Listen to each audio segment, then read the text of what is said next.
Hello বন্ধুরা, শ্রীকৃষ্ণ ইলেকট্রনিক্সে আপনাদের সবাইকে আরেকবার স্বাগতম। আমি প্রসেনজিৎ। আজ আমি এলজি 14 ইঞ্চি টিভির একটা নতুন প্রবলেম নিয়ে আপনাদের দেখাবো। চলুন শুরু করা যাক।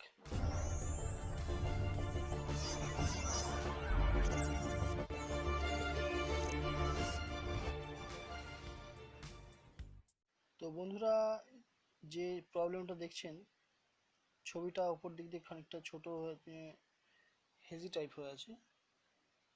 এটা অ্যাকচুয়ালি একটা ভার্টিক্যাল সেকশন ফল্ট আছে, এই জন্য প্রবলেমটা এরকম হচ্ছে। তো ভার্টিক্যাল আইসিটা হচ্ছে, এটা হচ্ছে ভার্টিক্যাল আইসি, এইখানটা এটা হচ্ছে ভার্টিক্যাল আইসি 7840 ভার্টিক্যাল আইসি আছে।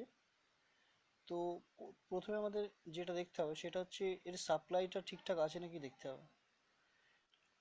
এর সাপ্লাইটা বন্ধুরা, এটা ইএসটি থেকে সাপ্লাইটা দেওয়া আছে, +14 ভোল্ট এবং -14 ভোল্ট। প্রথমে এটা দেখতে হবে। মিটারটাকে আমি 200 ভোল্টের নিচে রাখলাম।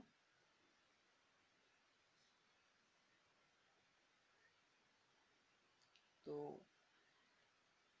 মিটারের নেগেটিভ কর্ডটা গ্রাউন্ড করে দিলাম। এবারে পিনগুলো ভোল্টেজ মাপবো।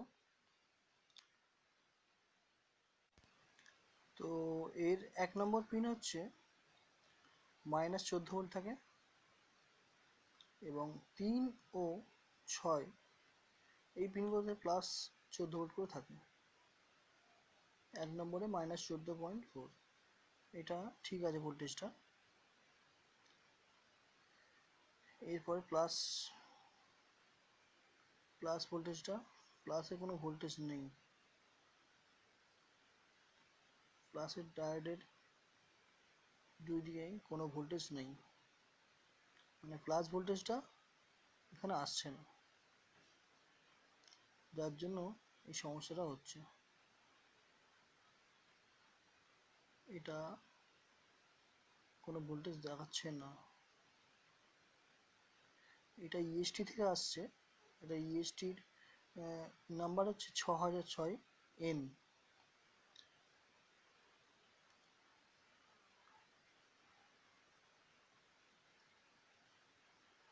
বন্ধুরা, তোমাদের যদি ভিডিওটা ভালো লেগে থাকে অবশ্যই ভিডিওটা লাইক করবে, বন্ধুদের সঙ্গে শেয়ার করবে। আর যদি আমার চ্যানেল নতুন হয়ে থাকে অবশ্যই চ্যানেলটা সাবস্ক্রাইব করবেন এবং পাশে বেল আইকনটাকে অবশ্যই প্রেস করবেন। তো এখানে যে রেজিস্ট্যান্স আছে, সাপ্লাই যে রেজিস্ট্যান্স আছে 0.47, এই রেজিস্ট্যান্সটা ওপেন হয়ে গেছে, যার জন্য পজিটিভ +14 ভোল্টেজটা আসছে না।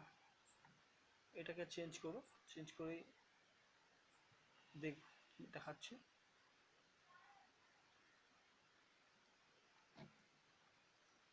এই প্লাস মাইনাস দুটোতেই 0.47 করে দুটো।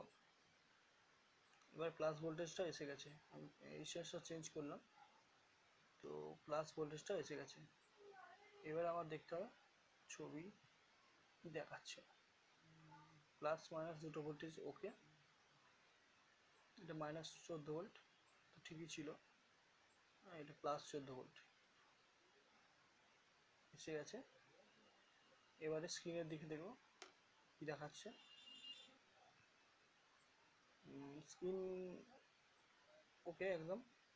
এবারে ছবি দেখব, সিগন্যাল দিয়ে দেখব কি দেখাচ্ছে। হ্যাঁ, একদম পারফেক্ট হয়ে গেছে, ঠিক আছে। ওকে বন্ধুরা,